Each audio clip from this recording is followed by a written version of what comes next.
Sa gitna ng bawat pagsubok, may mga taong patuloy na lumalaban sa kabila ng kakulangan. Sa likod ng kanilang mga ngiti, may mga kwentong puno ng pagtitiis at pag-asa. Agad kami nagtungo sa mga bilihan upang mamili ng kanyang mga kailangan. Bumili kami ng bigas, mga rekado, itlog, gamot, at ilang mga grocery items. Mga simpleng bagay na alam naming makakatulong sa kanya sa mga susunod na araw.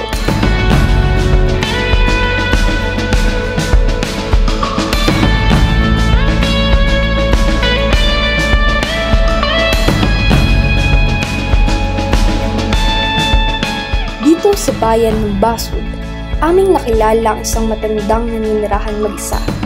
Siya si Tatay Orlando, 53 taong gulang. Tahimik na namumuhay sa kanyang munting tahanan, puno ng alaala at pag-asa sa bawat araw na lumilipas. Magandang hapon po sa inyo. Ako po si Rencerete Gutierrez, isang estudyante po ng Basud National High School. Ngayon po, kami po ay narito sa aking mga kaklase na dahil kami ay nagsasagawa pong outreach program at kayo po ang napili naming beneficiary po. Pili po namin ba ikaw matanong ngayon po sa mga... Sige. Ano po ang full name mo po? Orlando Amorno de Luna, Junior. Junior po. Ilan taon na po kayo? 53. 53 po na po kayo sa state na yan? 53. Kamusta po ang pamumuhay po? Wala. Kain, tulog. Ay hindi nga ako makakalabaw. At puno na. Wala na lang pera. Kung sa pagkain, pananghalian, may natin sa akin. Yung pananghalian, kasama lang hapunan. Dito na uubos yung kanin, saka ulam. Minsan natin kami kinakain ko, tapos natin plago ng gatas. Yan lang.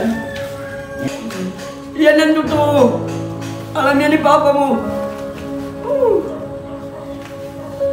Kaya sabi ko, mga kapitbahay ko, hindi ko naman tutulong sa akin. At sa wakas, binigay namin kay Tatay ang mga napamili. Isang munting tulong, ngunit taos sa puso. Salamat. Lagay mo na lang yan. Tatasabi bigas niyo. Para sayang na lang po. Tapos ang mga naman dito ano po, itlog, kung manilaga ka na lang po. Gamot po, nandito po yung naragamot. Yung po yun siya. Diyan naman siya. Dito po. Salamat. Sa simpleng pagbabahagi, nakita namin ang tunay na saysay ng pagtulong. Ang makapagbigay ng pag-asa at ang maramdaman ng iba na hindi sila nag-iisa.